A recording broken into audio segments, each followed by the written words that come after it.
हमारा जो टॉपिक है उसका नाम है ऑडिट एंगेजमेंट एंड डॉक्यूमेंटेशन। ये हमारे चैप्टर का नाम है। ऑडिट एंगेजमेंट एंड डॉक्यूमेंटेशन की जब हम बात करते हैं तो अगर आप ध्यान से देखो तो ये नाम दो पार्ट्स में डिवाइड हो रहा है। एक है ऑडिट एंगेजमेंट और एक है डॉक्यूमेंटेशन। ये चैप्टर दो पार्ट्स में डिवाइड हो रहा है, ऑडिट एंगेजमेंट एंड डॉक्यूमेंटेशन। ये कहते जी ये बताओ कि ऑडिट एंगेजमेंट एंड डॉक्यूमेंटेशन जो हमारा इंट्रोडक्शन है चैप्टर का, इसका मतलब क्या है? What do you mean by the word audit engagement and documentation? यार आप एक चीज़ बताओ, जब एक कंपनी किसी भी ऑडिटर को हायर करती है तो पहली बात यहाँ पे ये आती है कि कंपनी ऑडिटर को हायर क्यों करती है? क्योंकि भाई उसके लिए मैंडेटरी है। यस और नो? कंपनीज एक्ट में साफ साफ लिखा हुआ है कि कंपनी के जो अकाउंट्स है वो स्टैट्यूटरी ऑडिटर आएगा जो उसको ऑडिट करेगा। यस और नो? तो जब एक कंपनी एक ऑडिटर को हायर करती है या एक पार्टनरशिप फर्म ऑडिटर को हायर करती है या एक एलएलपी पार्टनरशिप को हायर करती है या कोई इंडिविजुअल ऑडिटर को हायर करता है, तो जब वो ऑडिटर को हायर करता है तो दो बातें। पहली बात, ऑडिटर अपनी सर्विसेज कैसे देता है। ऑडिट एंगेजमेंट का मतलब है कि ऑडिटर अपनी सर्विसेज कैसे रेंडर करेगा। समझ आ रही है ये चीज? How shall auditor render his services, render his services, that is audit engagement. क्या ऑडिटर खुद आएगा हमारे पास बार बार अकाउंट्स लेके, अकाउंट्स चेक करने, या अपने किसी आर्टिकल को भेजेगा या अपने किसी जूनियर को भेजेगा? रिपोर्ट कौन बनाएगा, कैसे बनाएगा? Everything is covered under audit engagement. ये बात समझ आती है? How will he conduct audit, right? अब जब वो ऑडिट कंडक्ट करेगा तो कुछ डॉक्यूमेंट वो हमसे मांगेगा। हम कहेंगे जी हमारा इतने का खर्चा हुआ है, कहेगा जी अच्छा इसका बिल दिखाओ। हम कहेंगे जी हमने ये एसेट खरीदी है, अच्छा जी इसकी रजिस्ट्री दिखाओ, हाँ या ना?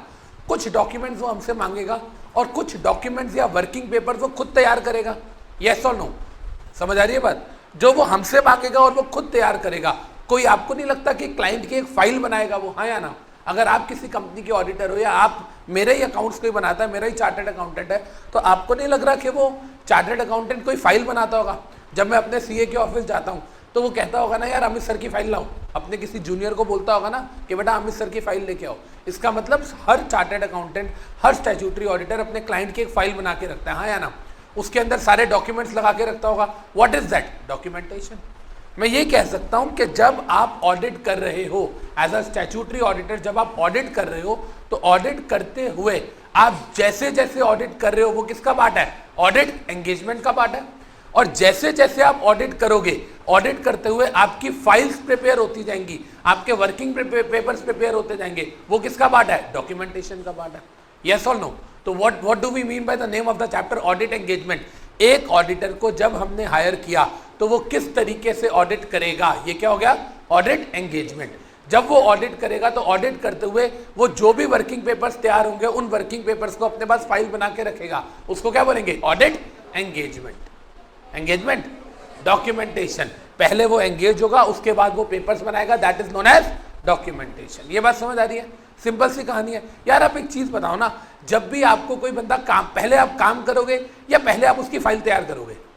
पहले आप काम करोगे। जो आपने जैसे जैसे स्टेप वाइज काम किया उस वैसे वैसे आप उसकी फाइल तैयार कर दोगे। सिंपल सी बात है। अब आप ध्यान से समझो, ये तो क्या हमारे चैप्टर का मीनिंग। ऑडिट एंगेजमेंट मतलब हमने एक ऑडिटर को हायर किया, वो जो ऑडिटर जिसको हमने हायर किया है वो कैसे ऑडिट करेगा, ये क्या हो गया? Audit engagement. ऑडिट करते हुए उसने जो जो फाइल्स तैयार करी, जो जो पेपर्स तैयार करे, उसको क्या बोलेंगे? Audit documentation. ये बात समझ आ गई? डन। अब देखो यहाँ पे जो सबसे पहला क्वेश्चन हमारा स्टार्ट होता है, आज का हमारा first question, introduction to audit procedure. बड़े ध्यान से समझते हैं बच्चे, इधर देखना। हम ऑडिटर को जब हायर करते हैं, कोई कंपनी स्टैट्यूटरी ऑडिटर को हायर करती है तो एजीएम में अपॉइंट करती है। क्या कंपनी बताती है कि उसको क्या करना है, कैसे करना है, या वो खुद प्लान करके आता है? वो खुद प्लान करके आता होगा ना कि मैं कंपनी में जा रहा हूं, कंपनी मेरी क्लाइंट है, तो मुझे वहां जाके कैसे कैसे ऑडिट करना है। यस और नो? बड़े ध्यान से समझना। ऑडिट में वो 3 स्टेजेस फॉलो करता है।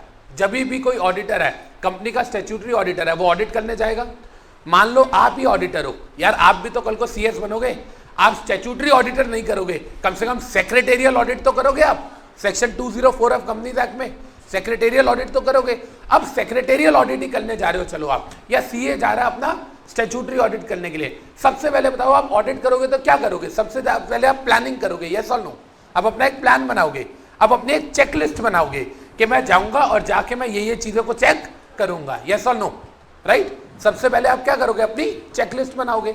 जब आप चेकलिस्ट बनाओगे उसके बाद क्या करोगे, उस चेकलिस्ट को फॉलो करोगे, यस और नो। भाई अगर मैं अपनी बात करूं, मैं अगर किसी कंपनी का सेक्रेटेरियल ऑडिट करता हूं तो मैं क्या करता हूं, पहले मैंने 33 पॉइंट्स की एक चेकलिस्ट बना रखी है कि मैं जाऊंगा और ये 33 चीजें उनसे मांगूंगा, ठीक है। जब पहले मैंने वो लिस्ट बना रखी है, क्या मैं उसको प्लान बोल सकता हूं कि मैंने प्लान किया हुआ कि जाके मैं ये 33 चीजें चेक करूंगा, यस और नो। और जब मैं उनके पास जाता हूं और मैं वो चीजें मांगता हूं तो मैं ये कह सकता हूं कि मैं वहां पे एग्जीक्यूट कर रहा हूं। जब मैं जाऊंगा बोलूंगा जी ये पॉइंट नंबर 1 दिखाओ, रिटर्न नंबर 2 दिखाओ, फाइल नंबर 3 दिखाओ, तो ये सब मैं क्या कर रहा हूं, उस प्लान को एग्जीक्यूट कर रहा हूं, यस और नो। समझ आ रही है बात। सबसे पहले मैंने चेकलिस्ट बनाई, सबसे पहले मैंने प्लान बनाया, उस प्लान को मैं जब लेके गया क्लाइंट के पास, मैं हल्दीराम का सेक्रेटेरियल ऑडिटर हूं, मैं जब हल्दीराम के पास जाता हूं तो 33 पॉइंट्स की चेकलिस्ट लेके जाता हूं। जैसे ही मैं जाता हूं, उनकी कंपनी का जो CS है जितेश ग्रोवर, मैं उसके पास जाके बैठता हूं, मैं बोलता हूं सर ये पकड़ो लिस्ट, जूनियर को बोलो सारे डॉक्यूमेंट्स निकाल दे। तो जो लिस्ट मैं घर से बना के लेके गया या अपने ऑफिस से बना के गया, मतलब मैं ऑडिट को प्लान करके गया हूं, वहां जाके जब मैं उनसे डॉक्यूमेंट्स मांग रहा हूं, मतलब मैं अपने प्लान को एग्जीक्यूट कर रहा हूं। जो जो उनसी चीजें वो मुझे दे रहे हैं मैं टिक करता जा रहा हूं। कुछ कुछ डॉक्यूमेंट्स ऐसे होते हैं वो कहते हैं सर कल तक अरेंज कर देंगे, मैं लिख लेता हूँ ब्रैकेट में कि अभी नहीं मिला, या सर ये वाला तो हम पे अप्लाई नहीं होता, मैं उसको क्रॉस कर देता हूँ। तो मतलब मैं अपने प्लान को क्या कर रहा हूँ, एग्जीक्यूट कर रहा हूँ, राइट। उसके बाद जब मैं सारे डॉक्यूमेंट जो उन्होंने मुझे दिए मैं उसको एनालाइज करता हूँ, और जब मैं उसको एनालाइज करता हूँ, एनालाइज करके मैं अपनी ऑडिट रिपोर्ट बनाऊंगा जो मैं कंपनी को दे दूंगा, यस और नो। तो इसका मतलब ऑडिट में सबसे पहले 3 चीजें होती हैं। पहली चीज क्या होती है, ऑडिट को प्लान करना। दूसरी चीज जो आपने प्लानिंग करी है उसको फॉलो करना, दैट इज ऑडिट को एग्जीक्यूट करना, और फिर उसके बेसिस पे अपनी रिपोर्ट को जनरेट करना, यस और नो। याद रहेगा ये सबको। देखो यही चीज तो यहां लिखी हुई है, अगर आप ध्यान से देखो यहां पे क्या लिखा हुआ है, there are 3 stages in audit. पहली स्टेज क्या है, ऑडिट को प्लान करना। दूसरी चीज क्या है, उसको एग्जीक्यूट करना अपनी प्लानिंग को। तीसरी चीज उसको रिपोर्ट करना, हाँ या ना। देयर आर 3 थिंग्स, पहले हम ऑडिट को प्लान करेंगे, फिर उसको एग्जीक्यूट करेंगे, फिर हम उसको रिपोर्टिंग करेंगे, राइट। अब आप देखो बड़े ध्यान से, ये तीनों स्टेजेस जब हो जाएंगी तो इसको बोला जाता है ऑडिट प्रोसीजर। क्या बोला जाता है, ऑडिट प्रोसीजर। मेरे से कोई पूछे ऑडिट प्रोसीजर क्या होता है, ऑडिट प्रोसीजर का मतलब क्या है, हम कैसे ऑडिट करेंगे।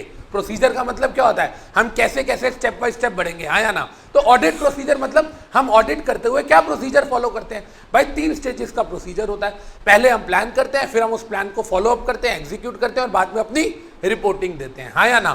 क्लियर है ये बात।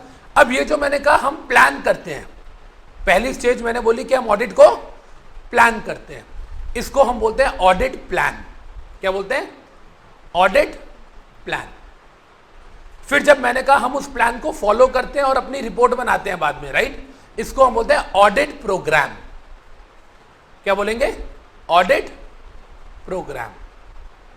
तो मैं क्या कहना चाह रहा हूं, ध्यान से देखो, मैं कहना चाह रहा हूं audit plan plus audit programme is equal to audit procedure. Audit plan plus audit programme is equal to audit procedure. सही बोल रहा हूं बच्चे, समझ आ रही है कहानी। हमसे कोई पूछे ऑडिट प्रोसीजर क्या होता है, भाई ऑडिट प्रोसीजर का मतलब है कि एक ऑडिटर जब ऑडिट करेगा तो क्या प्रोसीजर फॉलो करेगा। सर वो क्या प्रोसीजर फॉलो करता है, 3 स्टेजेस का प्रोसीजर वो फॉलो करता है। पहले वो प्लान बनाता है, फिर वो उस प्लान को फॉलो अप करता है, मतलब एग्जीक्यूट करता है, और लास्ट में वो अपनी रिपोर्ट जनरेट कर देता है। जब वो प्लान बनाता है इसको हम बोलते हैं ऑडिट प्लान, जब वो एग्जीक्यूट करता है और रिपोर्ट जनरेट करता है इसको हम बोलते हैं ऑडिट प्रोग्राम, और दोनों को मिला के क्या बन जाता है, ऑडिट प्रोसीजर बन जाता है। क्या मैं ये कह सकता हूं कि ऑडिट प्लान पहली स्टेज हो गई, ऑडिट प्रोग्राम दूसरी स्टेज हो गई, और प्रोसीजर तीसरा लास्ट में हो गया। या मैं ये कह सकता हूं कि procedure is a wider term which includes plan as well as programme. इसमें कोई डाउट, सिंपल है। अब देखो क्या कहता है, कहता है जी एक चीज समझना बड़े ध्यान से, क्या कह रहा है यहाँ पे, ऑडिट प्रोसीजर की बात कर रहा है ना, कह रहा है जी प्रोसीजर एक मेथड होता है। ये बात हमें समझ आती है, प्रोसीजर का मतलब क्या है, मेथड है ना। आप किस प्रोसीजर, जी मैं ये प्रोसीजर फॉलो करूंगा, इसका मतलब क्या है कि मैं इस मेथडोलॉजी से ऑडिट करूंगा, यस और नो। तो what is audit procedure, audit procedure is a method to be adopted by auditor. Simple सी बात है, राइट। अच्छा आप एक चीज बताओ, आप ऑडिट प्रोसीजर बना रहे हो, ध्यान से सुनना, आप ऑडिट प्रोसीजर बना रहे हो, मतलब आप प्लानिंग कर रहे हो, आप उस प्लानिंग को एग्जीक्यूट कर रहे हो, आप रिपोर्टिंग कर रहे हो। आप ये सब कुछ क्यों कर रहे हो, ताकि आप अपना ऑडिट का असाइनमेंट ईमानदारी से सक्सेसफुली क्लाइंट को सेटिस्फाई करके पूरा कर सको, यस और नो। हमारा मेन मोटिव क्या होता है? मेन मोटिव होता है कि हमारा क्लाइंट हमसे खुश रहे। कह रहे जी important for successful execution of audit assignment, yes और नो? समझ आ रही है ये बात? हमने सबसे पहले ऑडिट प्लान किया, फिर हमने उसको एग्जीक्यूट किया, फिर हमने उसकी रिपोर्ट बनाई। हमने ये जो 3 चीजें करी, इसमें पहली स्टेज ऑडिट प्लान है, सेकंड और थर्ड स्टेज ऑडिट प्रोग्राम है, और इन तीनों को सम अप कर देंगे तो ये ऑडिट प्रोसीजर हो गया। प्रोसीजर मतलब ये एक मेथड है। हम ये मेथड क्यों फॉलो कर रहे हैं? ताकि हम अपना ऑडिट असाइनमेंट सक्सेसफुल कर सके और हमारा क्लाइंट हमसे खुश हो। सिंपल सी बात है, राइट? यार जितने भी प्रोफेशनल लोग होते हैं, प्रोफेशनल लोगों का काम क्या होता है? अपने एग्जिस्टिंग क्लाइंट्स को सेटिस्फाई रखना। देखो आप जब प्रैक्टिकली हम बात करते हैं, आपका बिजनेस ग्रो कैसे करता है? बिजनेस ग्रो करने का सिर्फ एक फंडा होता है, आप अपने करंट क्लाइंट्स को सेटिस्फाई करो ताकि वो अगले साल रिटेन रहे, और नए क्लाइंट्स हर साल वो रेफर करते रहे। यस और नो? चलता ही रेफरेंस है। अच्छा एक चीज बताओ, आप कितने डॉक्टर्स के पास जाते हो एडवर्टीजमेंट देख के? कहाँ जाते हो? भाई यही होता है यार, ये प्रॉब्लम है, कोई सजेस्ट कर देता है यार वो फलाना डॉक्टर बहुत अच्छा है। इसका मतलब क्या है? जितने भी प्रोफेशन है वो सब रेफरेंस से चलते हैं, और रेफरेंस हमें तभी मिलेगी जब हमारे क्लाइंट्स हमसे सेटिस्फाइड है। तो हम ऑडिट एंगेजमेंट क्यों, हम ऑडिट प्रोसीजर क्यों फॉलो कर रहे हैं? सिर्फ इसलिए फॉलो कर रहे हैं ताकि हमने जो प्लान बनाया, पहले हम प्लान करेंगे, फिर एग्जीक्यूट, फिर रिपोर्ट। क्यों करेंगे? ताकि हम टाइमली अपने ऑडिट को खत्म कर पाएँ और टाइमली हम अपने क्लाइंट को रिपोर्ट दे पाएँ। सिंपल सी बात है, यस और नो? मैंने आपको एक बात बताओ, ऑडिट का शेड्यूल दिया हुआ है, पहले दिन ये क्लास होगी, दूसरे दिन ये, तीसरे दिन ये, क्यों दिया हुआ है? प्लानिंग क्यों करी हुई है? पहले हम वो प्लान कर रहे हैं। प्लान मैंने 6 महीने पहले किया हुआ था, जनवरी से वो शेड्यूल बनाया हुआ है। प्लान मैंने 6 महीने पहले किया था, आज से हम उसको एग्जीक्यूट कर रहे हैं, हाँ या ना? जब आपका बैच खत्म हो जाएगा मैं आपसे फीडबैक फॉर्म ले लूंगा, वो क्या हो गया? रिपोर्टिंग हो गई। यस और नो? तो अभी तक हमने क्या क्या पढ़ा? Audit procedure is a wider term which includes plan as well as programme. Plan का मतलब क्या हो गया कि आपने उसके बारे में चेकलिस्ट बनाई, उसके बाद आपने उसे एग्जीक्यूट किया और रिपोर्ट बनाई। ये सब ऑडिट प्रोसीजर है। जब आप ऑडिट प्रोसीजर का मतलब क्या है? ये एक मेथडोलॉजी है जिससे हम ऑडिट करेंगे। ये हम क्यों कर रहे हैं? ताकि हम अपना टाइमली और सक्सेसफुली अपने ऑडिट असाइनमेंट को खत्म कर सके, राइट? अब मेरी बात समझो, जब हम ऐसा करते हैं ना, इससे क्या होता है? टेंशन नहीं रहती। बड़े ध्यान से समझना, आपको जैसा स्केड्यूल मैंने ऑडिट का दिया है, ऐसा ही स्केड्यूल मैंने लेबर का और सिक्योरिटीज का भी दिया था। काफ़ी हद तक हम स्केड्यूल को फॉलो करते हैं, काफ़ी हद तक। इससे क्या होता है? टेंशन नहीं रहती। अब जैसे फॉर एग्जांपल मैं गया ऑडिट करने गया, मैंने सामने वाली कंपनी को बोला जी डॉक्यूमेंट्स दे दो, कौन कौन से? अब मैं चेकलिस्ट नहीं बना के गया, मुझे सोचना पड़ेगा, राइट? इससे बेटर है कि मैंने जाके उसे चेकलिस्ट दे दी, उसको भी पता है अच्छा यार ये चीज़ें मांग रहा है, तो एक रिलैक्स मोड में आ गए। यस और नो? कहता है जब भी आप प्लान करके चलते हो ना किसी चीज़ को, तो इसका मतलब ये है कि आपको सिर्फ वो प्लान फॉलो करना है, राइट? आपको पता होता है कि आपको क्या क्या करना है। यस और नो?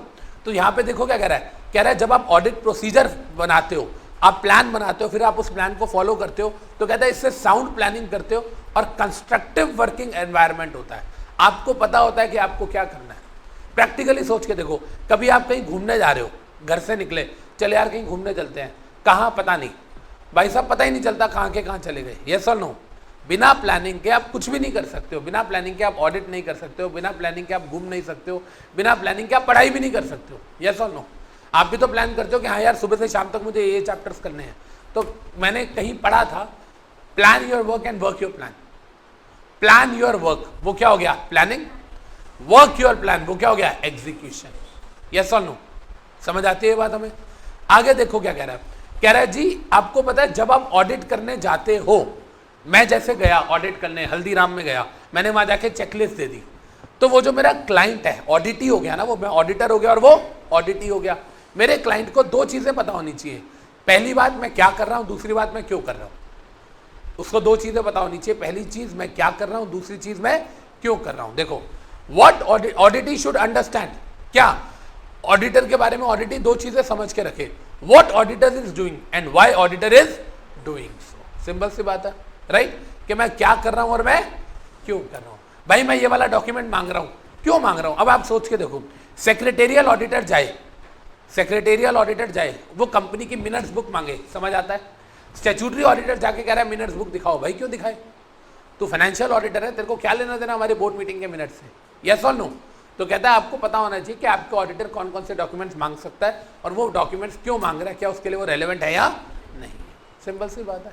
तो कहने का मतलब क्या हुआ, अगर हम अपने फर्स्ट क्वेश्चन की बात करें कि ऑडिट प्रोसीजर क्या होता है, तो देखो हमें याद हुआ। अगर मैं यहाँ पर लिखना चाहूँ, इधर देखो, अगर मैं यहाँ पर लिखना चाहूँ तो मैं कह सकता हूँ ये एक ये एक 3 स्टेजेस वाला मेथड है, ये एक 3 स्टेजेस वाला मेथड है जिसमें हम साउंड इन्वायरमेंट क्रिएट करते हैं जिससे हमारा ऑडिट ही हमें समझ जाता है। ये एक 3 स्टेजेस वाला मेथड है जिससे हम साउंड इन्वायरमेंट क्रिएट करते हैं जिससे हमारा ऑडिट ही हमें समझ जाता है और फिर हमारा ऑडिट जो है वो सक्सेसफुली कंप्लीट हो जाता है। खत्म हो गई बात? यस और नो? क्लियर है जी? ये एक 3 स्टेजेस का प्रोसेस है, याद करना है साथ साथ बोल बोल के। 3 स्टेजेस का प्रोसेस है जो एक मेथड होता है जो कि हम करते हैं, क्यों करते हैं? जिससे साउंड एनवायरनमेंट क्रिएट हो जाता है। कैसे हो जाता है? हमारा ऑडिट ही हमको समझ जाता है, उससे साउंड एनवायरनमेंट क्रिएट हो जाता है और सक्सेसफुली हमारा ऑडिट कंप्लीट हो जाता है। खत्म हो गई ये बात? यस और नो? तो कहने का मतलब क्या हुआ? याद हो गया पूरा क्वेश्चन? ऑडिट प्रोसीजर क्या है? Audit procedure is a wider term which includes audit plan as well as audit programme. इसमें 3 स्टेजेस आती हैं, पहला प्लान, दूसरा एग्जीक्यूशन, तीसरा रिपोर्टिंग। एग्जीक्यूशन एंड रिपोर्टिंग को हम क्या बोलते हैं? ऑडिट प्रोग्राम बोलते हैं। ये एक मेथड होता है, ये एक मेथड होता है जो हम फॉलो करते हैं सक्सेसफुल कंप्लीशन के लिए। ये हेल्दी और कंस्ट्रक्टिव एनवायरनमेंट क्रिएट करता है। ऑडिटर के बारे में ऑडिटर को पता चल जाता है कि ऑडिटर क्या कर रहा है और क्यों कर रहा है। खत्म हो गई बात? चलें आगे नेक्स्ट क्वेश्चन पे। डन? एक चीज याद रखिएगा, इस चैप्टर के अंदर टोटल 20 क्वेश्चंस हैं। तो 10 क्वेश्चंस हम लोग आज करेंगे और 10 क्वेश्चंस हम लोग नेक्स्ट क्लास में करेंगे। सिंपल सी बात है, एज पर स्केड्यूल 2 क्लासेस दी हुई है मैंने इन पे। अब हम आते हैं अपने नेक्स्ट क्वेश्चन पे। हमारा नेक्स्ट क्वेश्चन आता है ये ऑडिट प्लान के बारे में। ऑडिट प्लान क्या होता है? एक चीज तो हमें पता चल गई कि ऑडिट प्लान पहली स्टेज होती है, यस और नो, है ना? और ये भी पता चल गई कि इसके अंदर हम चेकलिस्ट बनाते हैं, यस और नो। देखो क्या कह रहा है, कह रहा है जी ऑडिट प्लान की जब हम बात करते हैं सबसे पहले ये चीज देखो, कह रहा है प्लान हम क्यों बनाते हैं? ताकि स्मूथ परफॉर्मेंस हो ऑडिट की। हम प्लान इसलिए बनाते हैं कि हमें पता चल जाए कि हमें क्या क्या करना है, राइट? यहां पर एक लाइन लिखिएगा स्मूथ परफॉर्मेंस के साथ, इसके साथ मैं कह रहा हूं audit plan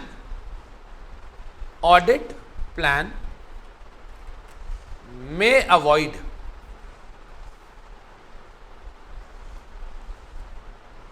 duplicacy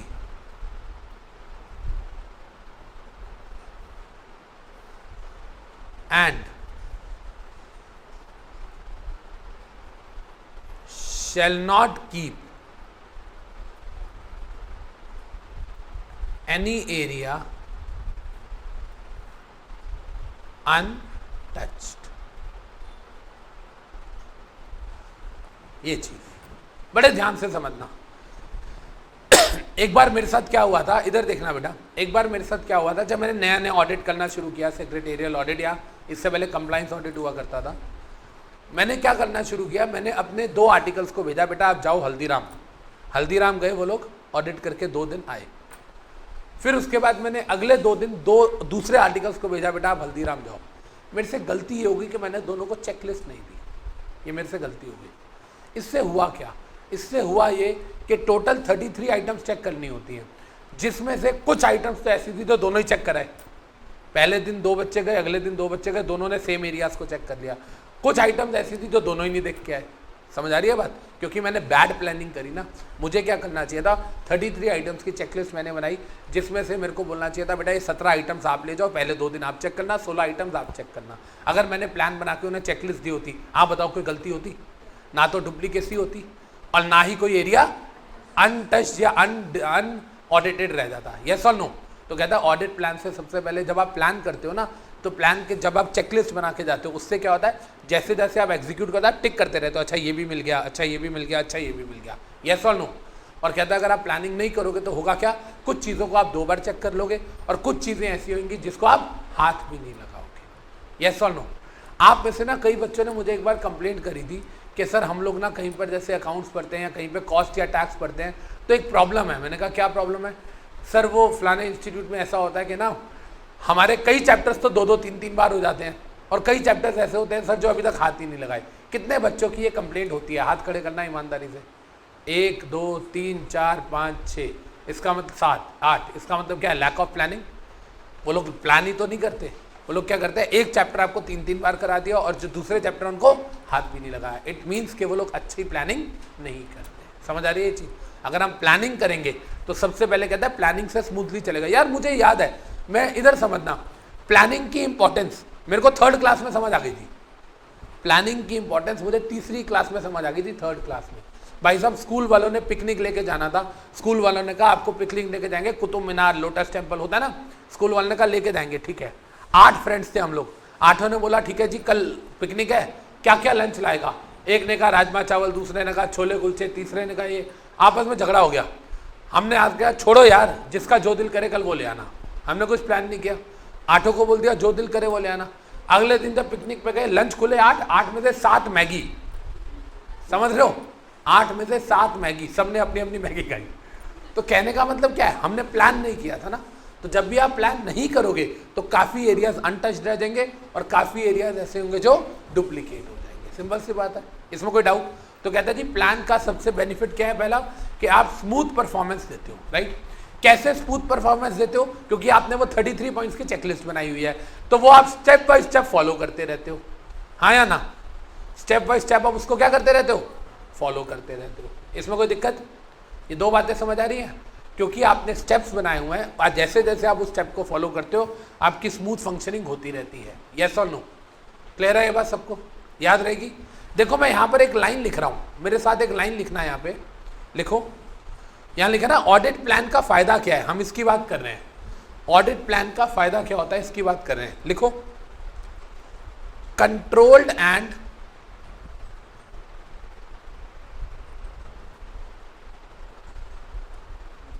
economical manner में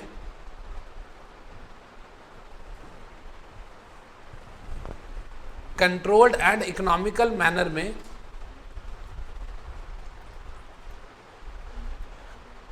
क्रिटिकल एरियाज का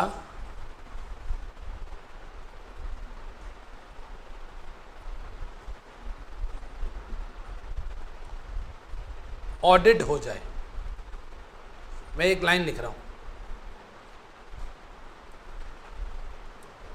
कंट्रोल्ड एंड इकोनॉमिकल मैनर में क्रिटिकल एरियाज का ऑडिट हो जाए।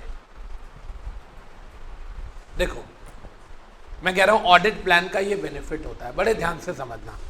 जब मैंने पहले सेक्रेटेरियल ऑडिट में गलती करी, पहली बात 2 बच्चों को एक दिन भेजा, 2 बच्चों को दूसरे दिन भेजा, चेकलिस्ट नहीं दी, जिसकी वजह से कुछ एरियाज अनटच रह गए और कुछ एरियाज डुप्लीकेसी हो गई, राइट। और आपको पता है जो दोनों देख के आए थे उसमें भी मैं फंस गया, एक ने कुछ और बताया, दूसरे ने कुछ और बताया, राइट। तो पहली बात, क्या अब मुझे उसमें ज़्यादा टाइम लगेगा, हाँ या ना। मुझे उसमें 2 दिन फालतू लगे, राइट, तो मेरे कंट्रोल से बाहर गया।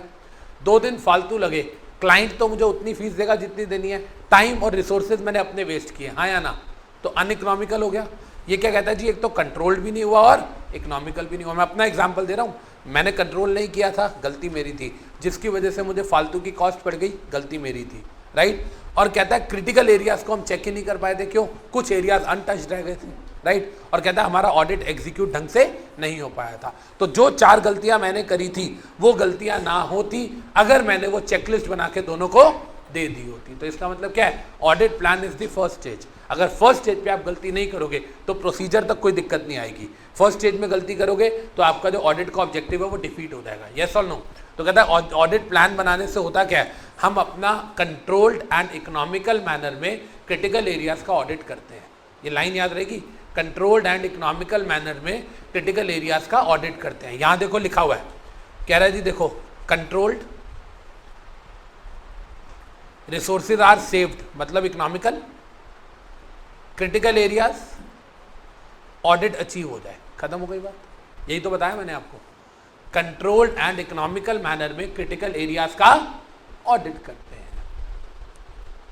यस और नो, ठीक है, चलें आगे। अच्छा एक चीज देखिए, बड़े ध्यान से समझिएगा, जब हम ऑडिट प्लान करते हैं तो मैंने वो चेकलिस्ट दे दी। सबसे पहले वो चेकलिस्ट मैंने 2 अलग अलग बच्चों को पकड़ा दी, बेटा पहले दिन आप जाओगे, दूसरे दिन आप जाओगे, यस और नो। तो सबसे पहले मैंने क्या किया, ऑडिट एंगेजमेंट प्रिपेयर किया कि कौन लोग जाएंगे, यस और नो, किस किस को मैं एंगेज करूंगा, यस और नो। मेरे ऑफिस में 2 लोग जाएंगे हल्दीराम का ऑडिट करने पहले 2 दिन, अगले 2 दिन बाकी 2 लोग जाएंगे, राइट। उसके बाद मैंने अपॉइंट कर दिया स्टाफ को, स्टाफ मतलब इन पहले मैंने चेकलिस्ट बना ली 2 कि एक को नहीं दूंगा, 2 अलग अलग लोग जाएंगे। फिर कौन कौन से जाएंगे, फिर मेरे ऑफिस में 8 आर्टिकल्स हैं, 8 में से मैंने जो 4 मुझे ढंग के लगे मैंने उनको चूज कर लिया, राइट। तो मैंने स्टाफ को अपॉइंट कर लिया। अब ये मैंने पहले चेकलिस्ट बनाई, दोनों चेकलिस्ट 2 लोगों को बांट दी, पहले को 17 चीज़ों की, बाकी को 16 चीज़ों की। 33 चीज़ें होती हैं चेकलिस्ट के अंदर, ठीक है। मैं 33 बार बार इसलिए बोल रहा हूँ, मैं सेक्रेटेरियल ऑडिट करता हूँ तो उसमें 33 पॉइंट्स होते हैं, ठीक है। अब वो जाके वहाँ क्या करेंगे, जाके वो अगर वो फाइनेंस, क्योंकि हम स्टैट्यूटरी ऑडिट की बात कर रहे हैं, वो जाके वहाँ पे फाइनेंशियल अकाउंट्स मांगेंगे, हाँ या ना।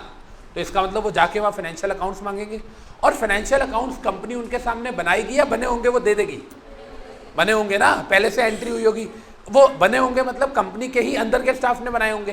तो वो क्या इंटरनल प्रोसेस है, यस और नो। तो मेरा ऑडिटर जाके जब वो चेक करेगा, मेरा आर्टिकल जाके जब वो चेक करेगा, तो इसका मतलब वो क्या है कि वो इंटरनल प्रोसेस को चेक कर रहा है कि जी हमारे सर ने बोला है 33 चीज़ें दे दो, 33 चीज़ें, अगर वो 33 की 33 चीज़ें दे दी, इसका मतलब उनका जो इंटरनल वर्किंग है कंपनी की वो काफ़ी स्ट्रांग है, यस और नो।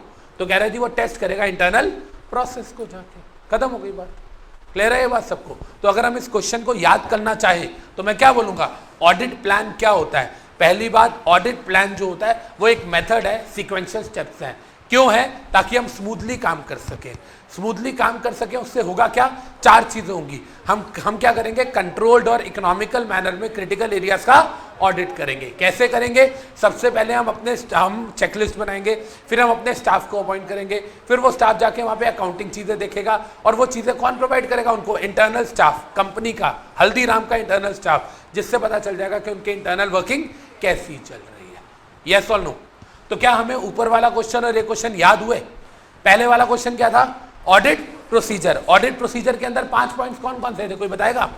सबसे पहला पॉइंट कि ऑडिट प्रोसीजर में प्लानिंग होते हैं, एग्जीक्यूशन होती है, रिपोर्टिंग होती है। प्लान पहली स्टेज हो गई, एग्जीक्यूशन और रिपोर्टिंग दूसरी स्टेज हो गई, और उन दोनों को ऑडिट प्रोग्राम बोलते हैं। मिला के इन तीनों चीज़ों को ऑडिट प्रोसीजर बोलते हैं। और जो ऑडिट प्रोसीजर है ये एक मेथड्स होते हैं, उसकी सीरीज होती है। क्यों होता है, ताकि हम सक्सेसफुल कंप्लीट अपना असाइनमेंट पूरा कर सके। क्यों, क्योंकि उससे साउंड और अच्छा इन्वायरमेंट क्रिएट हो जाता है। ऑडिटी को पता चल जाता है कि ऑडिटर क्या मांग रहा है और क्यों मांग रहा है। हो गई बात खत्म, डन। इसके बाद सेकंड पॉइंट क्या कह रहा है कि ये एक स्टेप बाय स्टेप मेथडोलॉजी है। क्यों है, ताकि आपकी स्मूथ वर्किंग हो सके। कुछ एरियाज ऐसे ना हो जो 2 बार देख लो, कुछ ऐसे ना हो जो आप अवॉइड कर दो। सिंपल सी बात है। कहता है इसके लिए हमारा जो ऑडिट प्लान है क्यों बनाया जाता है, ताकि हम कंट्रोल्ड और इकोनॉमिक मैनर में क्रिटिकल एरियाज का ऑडिट कर लें। सिंपल सी बात है। और कह रहे हैं इसके लिए मेन 4 बातें हैं। पहले हम एंगेजमेंट बनाते हैं, फिर हम स्टाफ को अपॉइंट करते हैं, फिर उसके बाद वो जाता है अकाउंट्स को चेक करता है, और फिर इससे पता चलता है इंटरनल वर्किंग कितनी स्ट्रांग है। हो गया खत्म, डन। चले आगे, ठीक है जी। अब बात आता है हमारी तीसरी। अब देखो ध्यान से, ऑडिट प्लान अलग होता है बच्चे, और ऑडिट प्लानिंग मेमो अलग अलग होती है। पेपर में क्वेश्चन आता है, यही सारे क्वेश्चन आते हैं, ऑडिट प्लान और ऑडिट प्लानिंग मेमो।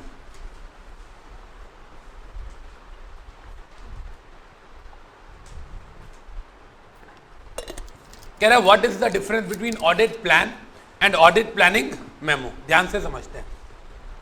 कह रहा है जी देखो, जब आप ऑडिट प्लान की बात करते हो और ऑडिट प्लानिंग मेमो की बात करते हो, ध्यान से समझना। मेरा ना एक क्लाइंट है जिसका नाम है हल्दीराम, और एक क्लाइंट है जिसका नाम है डीएस ग्रुप। 2 क्लाइंट्स हैं, और भी बड़े सारे, मैं 2 का एग्जांपल ले रहा हूं। जो हल्दीराम है ना, ये मेरे को तंग नहीं करता। आप खुद सोचो, हल्दीराम ने क्या पिछले 10 सालों में कोई नया बिजनेस किया? वही चल रहा है जो चल रहा है। समझ आ रही है ये बात? तो हल्दीराम ना वही बिजनेस कर रहा है। हल्दीराम के लिए मैंने एक बार ऑडिट का प्लान बना दिया, चेकलिस्ट बना दी, वही सालों साल चलती रहती है। समझ आ रही है बात? हर साल मुझे कोई नई चीज़ उसमें नहीं करनी पड़ती। याद रहेगा, ऐसी चीज़ को बोलते हैं ऑडिट प्लानिंग मेमो। क्या बोलते हैं? Audit planning memo. जो एक क्लाइंट के लिए बना दी तो फ्रॉम ईयर टू ईयर चलती रहेगी। याद रहेगा, अगर आपने एक क्लाइंट के लिए बना दी तो वो ईयर टू ईयर चलती रहेगी, राइट। हल्दीराम के लिए मैंने एक, देखो ये स्टैटिक क्लाइंट्स के लिए होती है, हाँ या ना? ये स्टैटिक क्लाइंट्स के लिए होती है, ये लॉन्ग टर्म होती है, राइट। देखो लिखा हुआ है arrangement for continuing engagement of a particular client. एक क्लाइंट के लिए एक चीज बना दी, सालों साल उसको पंगे लेने की जरूरत नहीं है, राइट? क्यों? क्योंकि वो क्लाइंट का नेचर ऑफ बिजनेस बड़ा स्टैटिक है, वो कोई आए दिन कोई नए चेंजेस नहीं करता, इसलिए एक बार प्लान बना दिया, हर साल वही फॉलो होता है। और मेरे ऑफिस में यही होता है, हम जब भी सेक्रेटेरियल ऑडिट करते हैं, यार हल्दीराम में जाना है सेक्रेटेरियल ऑडिट, बेटा वो पिछले साल वाली चेकलिस्ट निकाल ले, समझ आ गई बात, वही चल जाती है। लेकिन एक क्लाइंट है डीएस ग्रुप, बहुत तंग करता है यार। तंग मतलब इन द सेंस, एक्चुअली में मेरे को देखो यार, मेरे को 2 क्लाइंट है, दोनों से सेम फीस आनी है। एक है जिसका काम जल्दी होता है, एक है जिसका काम थोड़ा टफ होता है, तो मेरे को तो वो थोड़ा औखा लगेगा ना। डीएस ग्रुप की प्रॉब्लम क्या है, हर साल कुछ ना कुछ नया लॉन्च कर देते हैं, उसके चक्कर में सारी अकाउंटिंग खराब हो जाती है या सारे लॉ खराब हो जाते हैं, मैं फंस जाता हूँ। और इससे जो मेरे पार्टनर हैं जो सीए हैं उनको ही बड़ी दिक्कत होती है। डीएस ग्रुप ने लास्ट काम ऐसा कौन सा किया, 1.5 साल पहले पल्स टॉफी लॉन्च कर दी, आतंक मचा दिया उस टॉफी ने यार। पल्स टॉफी आई, भाई साहब बताओ 1.5 साल के अंदर अंदर उस टॉफी ने 200 करोड़ का बिजनेस कर लिया। 200 करोड़ का बिजनेस निर्मा नहीं करती, निर्मा डिटर्जेंट, जो पल्स टॉफी याद है आपको, पल्स टॉफी आई थी, पता है? आप लोग मानते हो कि एक्चुअली में ब्लैक में बिकी है वो, भाई साहब 1 रुपए की एक आई, बाद में 10 रुपए की 6 बिकी, 5 रुपए की 3 बिकी, इतना बुरा हाल हो गया उस टॉफी का। हाँ, तो कहने का मतलब, आपने न्यूज़ वगैरह तो सुनी होगी कि इस कैंडी ने बहुत अच्छा बिजनेस किया है, राइट? तो कहने का मतलब क्या हुआ कि जो जो ये क्या था डीएस ग्रुप है, अब ये रजनीगंधा जो आता है, इसका रजनीगंधा के 5 फ्लेवर्स निकाले इन्होंने, और 5 फ्लेवर्स के चक्कर में सबकी मीटिंग्स अलग हैं, सबके ऑडिट्स अलग हैं। मेरे को तो खैर दिक्कत नहीं होती, मैं तो सेक्रेटेरियल ऑडिटर हूँ, दिक्कत होती है फाइनेंशियल ऑडिटर को, स्टैट्यूटरी ऑडिटर को, समझ आ रही है बात? तो कहता है कई क्लाइंट्स ऐसे होते हैं जिनके लिए आप हर साल नया प्लान बनाते हो, हर साल नया प्लान। देखो क्या रहा है, plan for 1 client for 1 year, right? 1 client for 1 year, इसका मतलब ये डायनामिक क्लाइंट्स के लिए होता है, यस और नो? ये डायनामिक क्लाइंट्स के लिए होता है और ये शॉर्ट टर्म होता है। इस साल का प्लान अगले साल काम ही नहीं आता, तब तक क्यों? क्योंकि कंपनी में चेंजेस इतने हो चुके होते हैं, पुराने वाला प्लान बेकार हो जाता है। याद रहेगा सबको? क्लियर है जी? जवाब दे दो। तो कह रहा है preparation by auditor for 1 specific engagement, done जी। तो अब हमसे कोई पूछे what is the difference between plan and planning memo, plan 1 साल के लिए है, प्लानिंग मेमो 1 साल से ज़्यादा के लिए है, दोनों एक ही क्लाइंट के लिए बनाए जाते हैं। प्लान जो है वो डायनामिक नेचर के लिए होता है, क्योंकि पिछले साल वाला इस साल काम नहीं आता, क्योंकि ऑर्गेनाइजेशन में चेंजेस हो चुके हैं। लेकिन जो प्लानिंग मेमो होता है वो स्टैटिक ऑर्गेनाइजेशन के लिए होता है, जिनमें बार बार बदलाव नहीं आते। यस और नो? याद रहेगा सबको? चलें आगे। हो गया तीसरा कॉन्सेप्ट क्लियर? डन। अभी तक हमें 3 क्वेश्चन याद हो गए हैं, राइट? कौन कौन से क्वेश्चन याद हो गए हैं? पहला ऑडिट प्रोसीजर, दूसरा ऑडिट प्लान, तीसरा प्लान और प्लानिंग में डिफरेंस। ऑडिट प्लान अलग है और ऑडिट प्लानिंग मेमो अलग है। अब देखिए, अब यहां पे कहता है points for consideration in audit planning. जब आप ऑडिट प्लानिंग करने जाओगे तो आप कौन कौन से पॉइंट्स को कंसीडर करोगे, या factors to be considered by auditor in relation to audit engagement. Factors, समझ आ रही है ये बात? कि जब आप ऑडिट करने जाओगे तो आप कौन कौन सी चीजों का ध्यान रखोगे, यही मतलब हुआ ना। कौन कौन से फैक्टर्स हैं जो आपको कंसीडर करने पड़ेंगे। अच्छा, सबसे पहले आप एक चीज बताओ, बड़े ध्यान से समझना, ऑडिट करना इतना आसान नहीं है। क्यों नहीं है?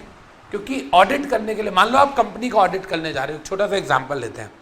अगर आप कंपनी का ऑडिट करने जा रहे हो तो क्या आपको कंपनी अकाउंट्स के बारे में पता होना चाहिए? कंपनी अकाउंट्स मतलब आपको कंपनी लॉ के बारे में पता होना चाहिए, आपको ऑडिटिंग और अकाउंटिंग स्टैंडर्ड्स के बारे में पता होना चाहिए, आपको अकाउंटिंग पॉलिसीज के बारे में पता होना चाहिए, आपको IFRS के बारे में पता होना चाहिए, आपको अकाउंटिंग कॉन्सेप्ट्स एंड कन्वेंशंस के बारे में पता होना चाहिए। बड़ी सारी चीज़ें होती हैं यार, समझ रहे हो? Auditing concepts and convention 11th class में पढ़ाए जाते थे, right? IFRS international financial reporting के स्टैंडर्ड्स हैं, राइट? ये सारी चीज़ें जब तक आपको नहीं पता, इन शॉर्ट आप सेक्रेटेरियल ऑडिटर हो, आप सेक्रेटेरियल ऑडिट करने जा रहे हो, आपको कंपनी लॉ में लेटेस्ट अमेंडमेंट्स ही नहीं पता, आप ऑडिट कर लोगे? उसी तरीके से अगर एक फाइनेंशियल ऑडिटर, स्टैट्यूटरी ऑडिटर जा रहा है, तो भाई जब वो जाएगा ऑडिट करने तो उसको लेटेस्ट अमेंडमेंट्स पता होनी चाहिए। यस और नो? समझ आ रही है बात? तो सबसे पहला पॉइंट देखो ये आ गया, amendments in enactments and standards and guidelines. Yes और नो? आपको सारी की सारी अमेंडमेंट्स पता होनी चाहिए। इसको मैं अपनी भाषा में पता है कैसे लिख सकता हूं, देखो मैं लिख रहा हूं auditor should acquaint himself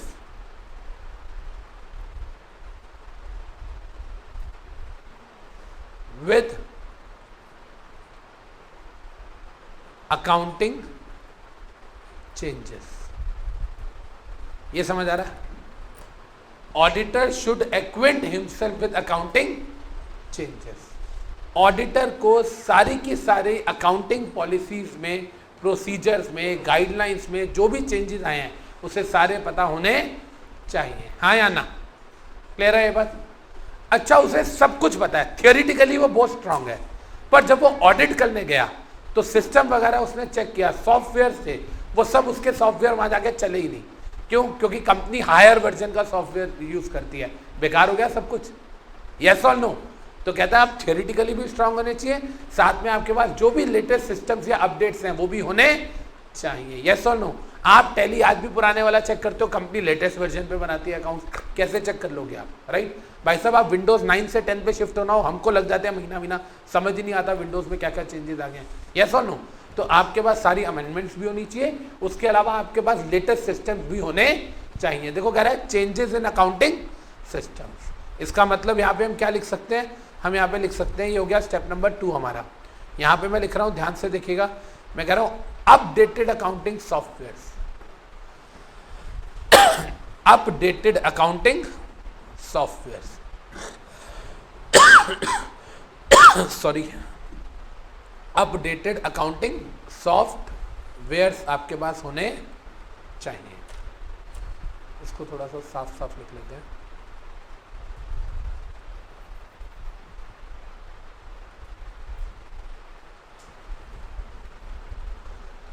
updated software होने चाहिए। राइट? पहली बात, आप थियोरिटिकली अमेंडमेंट्स वगैरह पढ़ के जाओगे। दूसरी बात, आपके पास सारे अकाउंटिंग सॉफ्टवेयर होने चाहिए। क्लियर है ये बात? तीसरी चीज, अब आप सुनिए बड़े ध्यान से। देखो क्या कह रहा है, कह रहा है जी ये दोनों चीजें प्राइमरी हैं। यस और नो? ये दोनों चीजें प्राइमरी हैं। यस और नो? क्या इन दोनों चीजों के बिना आप ऑडिट शुरू कर सकते हो? ईमानदारी से बताओ। कह रहा है preliminary work in addition to real audit work. Real audit work करने से पहले आपको प्रीलिमिनरी रिक्वायरमेंट्स पूरी करनी पड़ेंगी। और ये दोनों क्या है? प्रीलिमिनरी रिक्वायरमेंट्स ही तो है।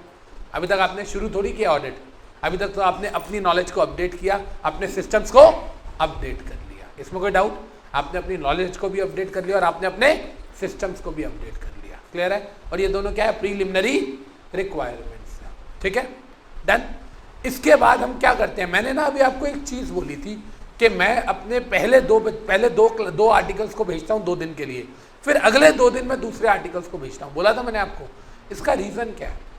हमेशा याद रखना, ऑडिट के लिए हमेशा रोटेशनल ऑडिट करवाना। कभी भी एक बच्चे को मैंने एक कंपनी दे दी, उसने कोई गलती कर दी, कोई दूसरा बंदा अगर उस कंपनी में मैंने नहीं लगाया, वो पकड़ ही नहीं पाएगा उसकी गलती। यस और नो? समझ आ रही है ये बात? यहाँ पे देखो लिखा हुआ है use of rotational testing and verifications. ध्यान से समझना, कंपनी में जब आप जाते हो ऑडिट करने के लिए, देखो सबसे पहले क्या होता है? सबसे पहले होता है, ध्यान से समझना, सबसे पहले होता है मैंने अपने अमेंडमेंट्स को अपडेट किया, फिर होता है कि मैंने अपने सिस्टम को अपडेट किया, और इन दोनों को अपडेट किया तो मेरा प्रीलिमिनरी काम खत्म हो गया। एक चीज़ बताओ, आप किसी भी डॉक्टर के पास जब जाते हो, कोई भी डॉक्टर के पास जाओ, सबसे पहले वो क्या करता है? डॉक्टर के पास गए, बैठे, सबसे पहले वो क्या करता है? सबसे पहले कुछ हो ना हो बीपी जरूर चेक कर लेता है। कितने लोग मानते हैं सर कुछ हो ना हो जाते वो बीपी वाला वो लगा के शुरू हो जाते हैं? हाथ खड़े करेंगे? 1 2 3 4 5। ये बेसिक प्रैक्टिस है डॉक्टर की। राइट? मेरे को कल एस्थमेटिक प्रॉब्लम थी तब भी बीपी चेक करा, किसी को शुगर की प्रॉब्लम हो तो भी बीपी चेक करता है, मुझे चक्कर आ रहे हैं तो भी बीपी चेक करेगा। यस और नो? ये बेसिक नॉर्म्स है ना यार। इसी तरीके से जब एक फाइनेंशियल ऑडिटर जाता है ना, सबसे पहले पता है वो क्या करता है? कंपनी में जाके जब चेकलिस्ट वगैरह देता है, सबसे पहले वो क्या करता है? रेशियो एनालिसिस करता है।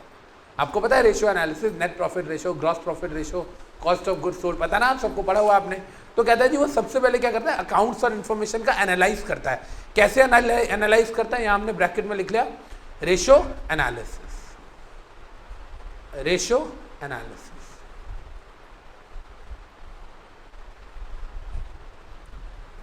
राइट जी, ठीक है जी। और वो रेशियो एनालिसिस जब करेगा, जब वो अकाउंटिंग चीज़ें चेक करेगा, तो कहता है जी वो रोटेशनल वेरिफिकेशन करता है, रोटेशनल टेस्टिंग करता है। एक चीज़ सुनना बड़े ध्यान से, ऑल ऑफ यू, इधर हल्दीराम का ऑडिट मैं हर साल करता हूँ, सेक्रेटेरियल ऑडिट पिछले 5 सालों से तो कर रहा हूँ, और वही 33 चीज़ों की चेकलिस्ट है। लेकिन फिर भी आपको पता है, हम उन 33 चीज़ों में जो 33 चीज़ों की चेकलिस्ट है, हम उसके अंदर आपको पता है किसी साल किसी 2 चीज़ों पे फोकस कर लेते हैं, अगले साल कोई और 2 चीज़ों पे, अगले साल कोई और। उन्हें पता होता है यार पता नहीं कुछ भी मांग सकता है। समझ आ रही है ये चीज़ आपको? कहता है आप कभी भी एक चीज़ को बेस मत मानो। अब हर साल देखो, ऑडिटर वैसे भी आपने कंपनी लॉ में पढ़ा हुआ है कि एक बार ऑडिटर 5 साल के लिए अपॉइंट होता है, अपॉइंट 5 साल के लिए होता है, और हर साल रेटिफाई होता है। अब हर बार जाके वो सेम चीज़ पे फोकस करता है। कंपनी मान लो वही चीज़ तैयार करे, बाकी सब ना करे, तो कहता है इसलिए आपको रोटेशनल करना चाहिए, वेरिफिकेशन करनी चाहिए। आज कंपनी की ये वाली ब्रांच पे चले जाओ, अगले साल किसी और ब्रांच पे चले जाना, अगले साल किसी और पे चले जाओ। मैं ऐसे ही करता हूँ। एक मेरी क्लाइंट है, उसका नाम है बलाना पावर प्राइवेट लिमिटेड, ठीक है जी। उसका मैं क्या करता हूँ, उसको हमने लोन दिलवाया था 195 करोड़ का, 2016 अप्रैल की बात है ये, ठीक है, 195 करोड़ का। उनके कभी मैं एक उनका फिरोजपुर में प्लांट है, एक बार मैं फिरोजपुर प्लांट चला गया, एक बार मैं चला गया उनके कुल्लू वाले प्लांट में चला गया, एक बार मैं उनके भीलवाड़ा के प्लांट में चला गया। मेरे को वहाँ जाके लेबर ऑडिट करना होता है, लेबर लॉस होते हैं ना, लेबर लॉस का ऑडिट करना होता है, तो मैं अलग अलग प्लांट्स में जाता हूँ उनके। कहता है आप जितना अलग अलग रोटेशनल वेरिफिकेशन करोगे, मतलब रोटेशनल ना, आपने रैंडम चेकिंग करनी है। ऑडिटर ऐसा तो है नहीं, कंपनी ने 1 साल में अकाउंट्स बनाया है, अब ऑडिटर उसको 1 साल लगा के तो चेक नहीं करेगा, ज़्यादा से ज़्यादा हफ्ता नहीं तो 10 दिन लगाएगा। 10 दिन में आप सारी चीज़ें थोड़ी चेक कर सकते हो, आप रैंडम चीज़ें करोगे, हाँ या ना? तो कहता है रैंडमली हर साल एक ही चीज़ मत उठाओ, रैंडमली उसको रोटेट बार बार करते रहो। समझ आ रही है ये चीज़? हमें याद रहेगा सबको? सबसे पहले देखो, अभी तक हमारे 5 पॉइंट्स कौन कौन से हुए हैं। सबसे पहले मैं प्रीलिमिनरी काम करूंगा। कौन कौन से प्रीलिमिनरी काम करूंगा? सबसे पहले मैं अपने आप को अपडेट करूंगा, मैं अपने सिस्टम्स को अपडेट करूंगा, सॉफ्टवेयर्स को, जाके रेशियोज निकालूंगा, वो भी अलग अलग ब्रांचेस की अलग अलग तरीके से, हाँ या ना?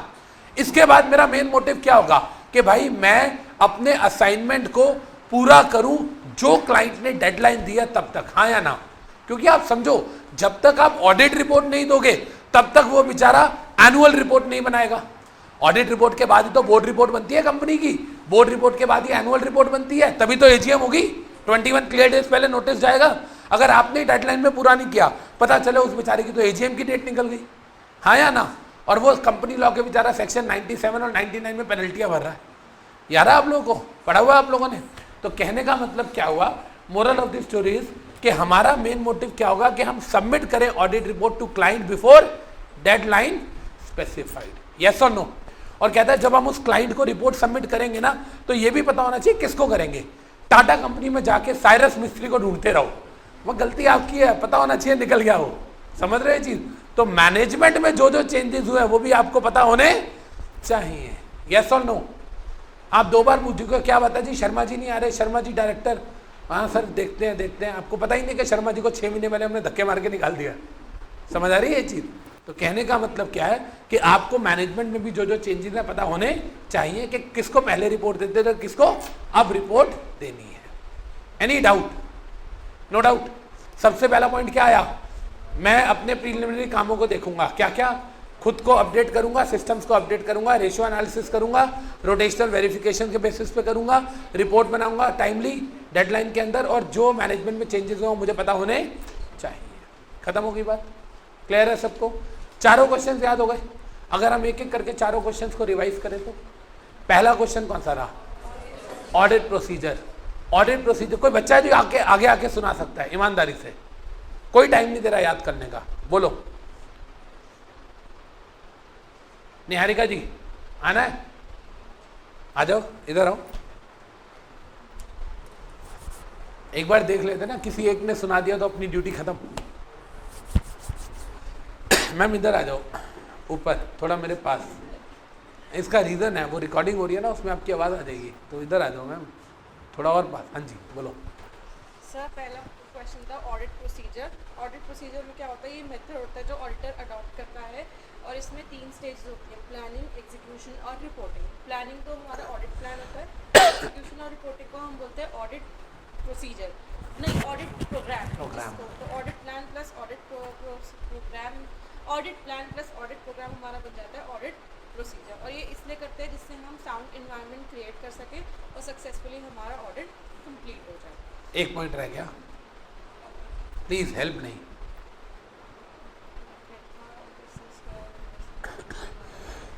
हमारे क्लाइंट को पता, ऑडिटर को पता लग जाए कि ऑडिटर क्या कर रहा है और क्यों कर रहा है। हो गया पॉइंट खत्म, पहला आंसर हो गया। सेकंड क्वेश्चन था ऑडिट प्लान। हाँ। ऑडिट प्लान होता है एक chronological step by step method होता है जिसमें हम ये जिसमें हम सेट करते हैं कि हम अपना ऑडिट किस तरह से प्लान करेंगे। इसमें स्टेजेस क्या होता है, पहले हम इंगेज करते हैं, उसके बाद हम अपने स्टाफ को अपॉइंट करते हैं कि कौन कौन स्टाफ ऑडिट करेगा, उसके बाद वो जाके वहाँ पे फाइनेंशियल रिपोर्ट्स को चेक करते हैं, और जो इंटरनल प्रोसेस है उसका एक तरह से टेस्टिंग हो जाती है कि जो उनका इंटरनल प्रोसेस है वो ठीक जब वो है। जाके डॉक्यूमेंट्स मांगेंगे, फाइनेंशियल रिकॉर्ड्स मांगेंगे, तो पता चल जाता है कंपनी ने इंटरनली कितना मेंटेन किया हुआ है।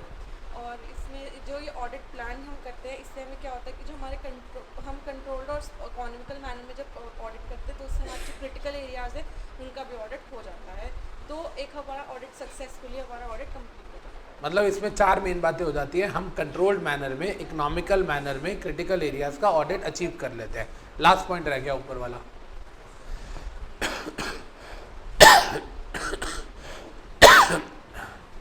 ऑडिट प्लान में नीचे वाली चार बातें आपने बोल दी, ऊपर वाली तीन बातें थी, लेफ्ट वाली आपने बोल दी वो मेथड और क्रोनोलॉजिकल, बीच वाले वो चार, लास्ट रह गया। सही बोल रहा हूँ?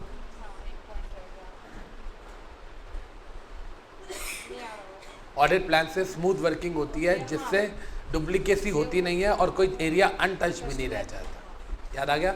ठीक है, नेक्स्ट प्लान और प्लानिंग में।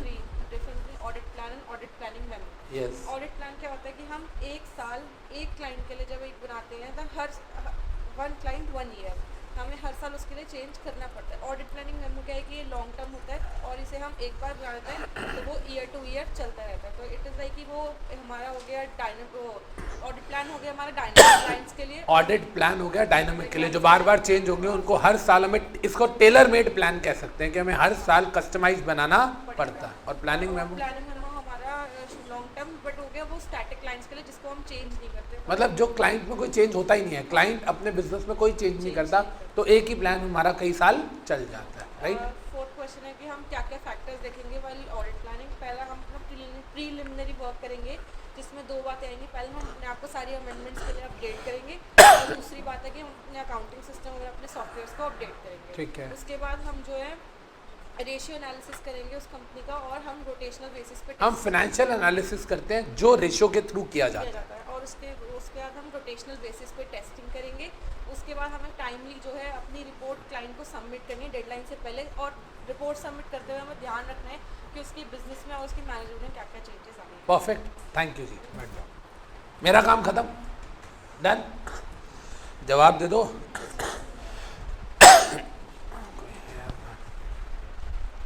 चलें जी आगे।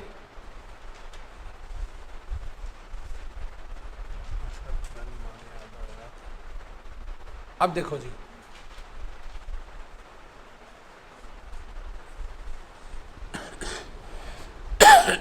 सर किसी को बोल दो मुझे मेडिसिन दे देंगे प्लीज। यार ये देखो, अब कह रहा जी अब ये बताओ ऑडिट प्रोग्राम क्या होता है। ऑडिट प्रोग्राम, पहली बात आपको अच्छी तरह पता है कि ऑडिट प्रोग्राम मतलब एग्जीक्यूट प्लस रिपोर्ट, ये तो आपको पता है। जब हम एग्जीक्यूशन करते हैं और रिपोर्टिंग करते हैं तो हम उसको क्या बोलेंगे? ऑडिट प्रोग्राम, हाँ या ना? पहले कहा था प्लान होता है फिर प्रोग्राम होता है, प्रोग्राम में दो चीजें आती हैं, एग्जीक्यूशन प्लस रिपोर्टिंग, ये बात तो हमें पता है। अब इसको हम लिखेंगे कैसे, क्या लिखा हुआ है इसमें देखते हैं। कहता है देखो ऑडिट हमेशा दो लोग करते हैं, या तो कभी आप किसी इंडिविजुअल को ऑडिटर अपॉइंट करते हो या आप किसी फर्म को ऑडिटर अपॉइंट करते हो, हाँ या ना? क्योंकि एक प्रैक्टिसिंग चार्टर्ड अकाउंटेंट अकेला भी तो ऑडिट कर सकता है। Practising chartered accountant is very well qualified auditor. तो कहते हैं जी पहली बात तो audit is conducted by individual और बाय टीम। भाई साहब आपने बिग 4 के नाम तो सुने होंगे, डिलॉयट है, अर्नेस्ट एंड यंग है, KPMG है या प्राइस वाटर कूपर है, ये 4 बिग 4 बोलते हैं हम ऑडिट फर्म्स। ये पूरी की पूरी टीम होती है, हाँ या ना? या अकेला बंदा होता है? टीम है, बहुत बड़ी बड़ी फर्म्स हैं। देखो ये क्या कह रहा है, कह रहे जी या तो ऑडिट इंडिविजुअल करता है या टीम करती है। उस टीम में कौन कौन होता है? या तो पार्टनरशिप फॉर्म होती है तो पार्टनर्स होते हैं, या मैनेजर्स और असिस्टेंट्स होते हैं, हाँ या ना? राइट। प्रैक्टिकली बात करते हैं, सुनो। अगर मैं अपने प्रैक्टिसिंग एरिया की बात करूं, इधर देखिएगा बेटा, एक फर्म है अमित वोरा एंड एसोसिएट्स जो मेरी फर्म है, एक फर्म है प्रदीप कथूरिया एंड एसोसिएट्स जो प्रदीप भैया की फर्म है जो मेरे पार्टनर है, एक है सतीश असीजा एंड एसोसिएट्स जो तीसरे पार्टनर की फर्म है। हमारा जो ऑफिस है उसमें 3 कैबिन है, 3 प्रोफेशनल्स हैं, सतीश असीजा सीए और हम दोनों सीएस। क्लियर है ये बात? अब हम तीनों की एक एक इंडिविजुअल फर्म है। अब इसके अलावा हमारी पार्टनरशिप फर्म भी है, असीजा एंड कथूरिया एसोसिएट्स उन दोनों की, कथूरिया एंड वोरा एसोसिएट्स हम दोनों की, असीजा एंड वोरा एसोसिएट्स असीजा साहब और मेरी, हमारी 6-7 फर्म्स है टोटल मिला के, ठीक है। और जो बाहर जो कॉमन एरिया है, जैसे हमारे तो 3 कैबिन हो गए, अब कैबिन में तो हम बैठते हैं, स्टाफ कहाँ बैठता है? 18 आर्टिकल्स हैं, 6 आर्टिकल मेरे हैं, 6 प्रदीप भैया के और 6 असीजा जी के, 18 आर्टिकल्स कॉमन एरिया में बैठते हैं। ये बात समझ आ रही है? अब जब भी हम लोग कभी ऑडिट करना स्टार्ट करते हैं, मान लो असीजा जी ने ऑडिट, हमारा काम बढ़ता कैसे है पता है आपको? बढ़ता ऐसे है कि सबसे पहले मान लो असीजा जी को कोई क्लाइंट मिला, नया क्लाइंट, तो वो उनका स्टैट्यूटरी ऑडिट करेंगे, फाइनेंशियल ऑडिट। फिर साल 2 साल बाद या 6 महीने बाद वो क्लाइंट कहता है कि यार आप मेरे को कोई अपना सेक्रेटेरियल ऑडिटर भी दे दो, तो वो सेक्रेटेरियल ऑडिटर में मेरा नाम रेफर कर देते हैं, ठीक है जी। फिर मेरे को कोई बोलता है यार, मैं कहता हूँ सर आपकी कंपनी में बड़ी सारी गलतियाँ होती हैं, साल बाद आता हूँ, बहुत टाइम लग जाता है, हर 6 महीने बाद ऑडिट कराओ।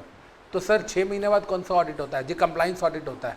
सर उसके लिए कोई भेज दो, मैं प्रदीप भैया को रेफर कर देता हूँ। तो कहने का मतलब उनको थोड़ी पता कि हम 3 पार्टनर्स हैं, क्या अलग अलग फर्म चला रहे हैं, उनको थोड़ी पता एक ही कैबिन है। कोई आप खुद सोच के देखो, अरबपति कंपनी का मालिक हमारे राजेंद्र प्लेस के छोटे से ऑफिस में थोड़ी आएगा, समझ रहे हो? क्लाइंट थोड़ी आता है हमारे पास तो क्लाइंट के फ़ोन आते हैं, यस और नो। और अगर क्लाइंट आता है तो उनके ऑफिस से कोई आता होगा ना, अंबानी थोड़ी आएगा हमारे ऑफिस में, या डीएस ग्रुप का मालिक थोड़ी आएगा, समझ रहे हो? ज़्यादा से ज़्यादा उनके सीएस आ जाएंगे और क्या हो जाएगा, राइट। देखो यहाँ पे क्या कह रहा है, कह रहा है जब आप टीम बनाते हो ना, आपकी टीम होती है, तो या तो आप उसमें पार्टनर होते हो, या मैनेजर्स होते हो, या असिस्टेंट्स होते हो, यस और नो। तो कहता है आपको वर्क असाइन किया जाता है, आपको इंस्ट्रक्शन किट दे दी जाती है। यार यहाँ पे इंस्ट्रक्शन किट कह रहा है, मैं चेकलिस्ट कह रहा हूँ, क्या फ़र्क पड़ता है? बात तो एक ही है। मैं कह रहा हूँ ये 33 चीज़ें जाओ एक एक करके चेक करो, मैं कह रहा हूँ मैंने आपको चेकलिस्ट दिया, यहाँ पे कह रहा है आपको इंस्ट्रक्शन किट दिया है। और इंस्ट्रक्शन किट का वही मतलब है, क्यों दिया है? टू अवॉइड, ये गलत लिखा हुआ है यहाँ पे, काट दो, duplicacy, to avoid duplicacy and cover all areas. आगे सेम बात, to avoid duplicacy and cover all areas. कोई डाउट इसके अंदर?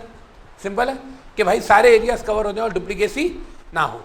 List to be executed and reported, same बात कि जैसे जैसे हम वो चेकलिस्ट को फॉलो करेंगे, हम उसे एग्जीक्यूट कर रहे हैं, बाद में हम उसके बेसिस पे रिपोर्ट बना देंगे। वही चीज़ है जो मैंने आपको बोली। अभी तक देखो क्या कह रहा है, हमने हेडिंग क्या पढ़ी? Audit programme. Audit programme means audit execution and audit reporting. कहता है जी ऑडिट कौन करता है? या इंडिविजुअल करता है या टीम करती है। कहता है टीम में कौन होते हो आप? या तो आप मैनेजर होते हो, या पार्टनर होते हो, या असिस्टेंट होते हो। आपका जो बॉस होता है वो आपको एक चेकलिस्ट या इंस्ट्रक्शन किट बना के दे देता है, आप उसको फॉलो करते हो ताकि डुप्लीकेसी ना हो, कोई एरिया अनटच्ड ना रह जाए, और उसके बाद कहता है फिर आप उसे एग्जीक्यूट करके रिपोर्ट कर देते हो। इसमें कोई डाउट?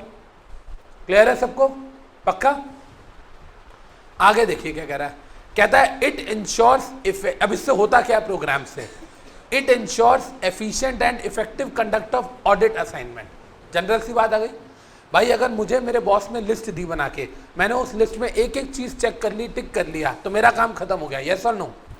आगे कह रहा है स्टेप बाय स्टेप इंस्ट्रक्शन होती है to be carried out by delegates, जिनको हमने डेलीगेट किया है काम, इसको आप डेलीगेटीज कह सकते हो, जिनको हमने काम डेलीगेट किया है। आप एक चीज बताओ ना यार, जिन बच्चों को मैंने चेकलिस्ट लेके हल्दीराम भेजा, क्या वो मेरे डेलीगेट ही नहीं है? क्या मैंने उन्हें काम डेलीगेट नहीं किया? यस और नो। और जब मैंने उन्हें डेलीगेट किया तो वो जाके एक एक चीज को चेक करेंगे, हाँ या ना। 17 चीजों को एक साथ थोड़ी करेंगे, कंपनी को बोलेंगे लाओ, फिर एक एक चीज को खोल खोल के चेक करेंगे, यस और नो। और जब वो चेक कर रहे हैं, इसी को हम क्या बोल रहे हैं? एग्जीक्यूशन ही तो बोल रहे हैं, यस और नो। और जब वो 2 बच्चे एक दिन 2 दिन गए, फिर 2 बच्चे दूसरे दिन गए, चारों बच्चों ने आके मुझे सारी की सारी वो चेकलिस्ट समझा दी, दे दी, ये मिला, ये नहीं मिला, उसके बेसिस पे तो मैं रिपोर्ट जनरेट करूंगा, यस और नो, राइट। तो इसका मतलब क्या है? प्लान मैं खुद करता हूं। इधर देखो, प्लान मैं खुद करता हूं, रिपोर्ट मैं खुद बनाता हूँ, एग्जीक्यूट आर्टिकल्स करते हैं, सही बोल रहा हूँ, प्लानिंग मैं खुद करता हूँ, एग्जीक्यूट करने के लिए उनको भेजता हूँ और साथ में रिपोर्टिंग मैं बनाता हूँ। हाँ ये ज़रूर है, जैसे हल्दीराम का ऑडिट 8 डेज में होता है, 8 दिन में करते हैं हम लोग, 8 दिन में मैं 2 बार जाता हूँ। भाई शक्ल तो दिखानी है उनको, 1 लाख रुपया लेना उनसे अगर, तो शक्ल तो दिखाऊंगा, वो कहेगा यार देखो पता तो कंपनी को भी होता है ना कि ये आर्टिकल्स भेज रहा है, वो वाले जो 2200 रुपये महीने वाले हैं, हाँ या ना, कंपनी को भी तो पता होता है ये वही वाले आर्टिकल्स हैं जो 2200 रुपये महीने वाले हैं, यस और नो। और वो 2200 रुपये महीने वाले आर्टिकल्स के हम 5000 रुपये पर डे चार्ज करते हैं, सोच के देखो, समझ रहे हो, 5000 रुपये पर डे हम चार्ज करते हैं आर्टिकल्स के फीस। जब कंपनी के पास बंदा होता क्या बेसिकली, अगर मैं अपनी बात करूँ, मैं क्या करता हूँ, हल्दीराम का 8 दिन ऑडिट होता है, जब हल्दीराम का 8 दिन ऑडिट होता है तो मैं 8 दिन में से 6 दिन 2-2 बच्चे भेजता हूँ, 8 दिन में से 6 दिन में 2-2 बच्चे भेजता हूँ। इसका मतलब 5000 रुपये बच्चा पर डे है, तो 6 दिन मैंने 2-2 बच्चे भेजे, कितनी फीस हो गई, कितनी हो गई, 6 दिन 2-2 बच्चे जाते हैं, 60,000 रुपये हो गई, 60,000 रुपये फीस हो गई। इसके अलावा 1 दिन 6 दिन ये जाते हैं, इसके अलावा 2 दिन बचे, 2 दिन मैं जाता हूँ और एक और बच्चा जाता है मेरे साथ, 2 दिन मैं जाता हूँ और एक और बच्चा जाता है मेरे साथ, ठीक है जी। जिस दिन मैं जाता हूँ मेरी फीस 15,000 रुपये है और जो बच्चा मेरे साथ जाता है 5,000 उसकी हो गई, तो 2 दिन के कितने हो गए, 40,000 रुपये हो गए, 1 लाख रुपये का बिल बैठता अपना। समझ रहे हो ये चीज़, गेटिंग मी, क्लाइंट को दिखाना पड़ता है ना मैं भी आया हूँ, जब तक मैं नहीं जाऊँगा उसको कैसे पता चलेगा, गेटिंग मी, समझ आ रही है बात। तो कहता है जी आप डेलीगेटिव्स को काम देते हो, फिर आप चेक करते हो उन्होंने काम ढंग से किया या नहीं किया, राइट। अब देखो क्या कह रहा है आगे, पहले बताओ इस डायग्राम में कोई डाउट, ऑडिट प्रोग्राम जो है ये है क्या, ये एग्जीक्यूशन प्लस रिपोर्टिंग है, ये क्या होता है, या तो इंडिविजुअल करता है या टीम करती है, team of partners managers and assistants. कहता है जी इसमें वर्क हम असाइन करते हैं, इंस्ट्रक्शन किट दे देते हैं, पहले मैंने वर्क डिवाइड कर दिया, दोनों को आधी आधी चेकलिस्ट दे दी, वो जाके उसको एग्जीक्यूट करते हैं, राइट। कह रहे जी इससे क्या होता है, एफिशिएंटली काम हो जाता है और डेलीगेटिव जो है वो ढंग से काम करके मुझे रिपोर्ट फाइल कर देते हैं, इसमें कोई डाउट, चलें आगे, डन, जवाब दे दो। अब देखो आगे क्या कह रहा है, यहाँ पे इधर देखिएगा बेटा, इधर प्लीज ऑल ऑफ यू इधर देखिए, कह रहा है जी डिफरेंट फ्रॉम, कहता है ऑडिट प्रोग्राम जो है ना, कई बार बच्चों को लगता है ऑडिट प्रोग्राम मतलब computer program, programming word computer में आता है ना, इसलिए स्पेशली मॉड्यूल में लाइन दी हुई है, मैंने यहाँ हाईलाइट की हुई है कि भाई कंप्यूटर प्रोग्राम या कंप्यूटर सॉफ्टवेयर को ऑडिट प्रोग्राम नहीं बोलते, ऑडिट प्रोग्राम का मतलब होता है एग्जीक्यूशन एंड रिपोर्टिंग, याद रहेगा, समझ आ रही है। मान लो आपके पेपर में 3 नंबर की स्टेटमेंट आ गई, audit programme and computer programs are synonyms, तो पता होना चाहिए कि नहीं भाई कंप्यूटर प्रोग्राम कंप्यूटर सॉफ्टवेयर कुछ और होते हैं और audit programme is a wider term which includes execution as well as reporting of audit, simple सी बात है, राइट। ये कमेंट में आ सकता है, ठीक है। अच्छा एक चीज बताओ, ध्यान से समझना, मैं अपने जूनियर्स को चेकलिस्ट दूंगा या अपने सीनियर्स को, जूनियर्स को, क्या मैं उस चेकलिस्ट को एजेंडा कह सकता हूं? एजेंडा क्या होता है, आपने ये काम करना है, उसको एजेंडा बोलते हैं। तो जो मैंने उनको चेकलिस्ट दे दी उनके लिए वो क्या हो गया, एजेंडा ही तो हो गया, हाँ या ना।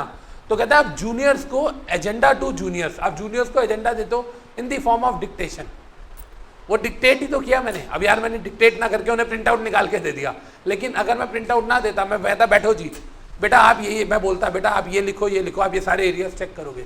तो कहता है जब आप ऑडिट प्रोग्राम की बात करते हो तो आप अपने जूनियर्स को एक एजेंडा देते हो, उनको डिक्टेट करते हो एक एजेंडा के जाओ आप ये काम चेक करके आओ, सिंपल सी बात है, यस और नो।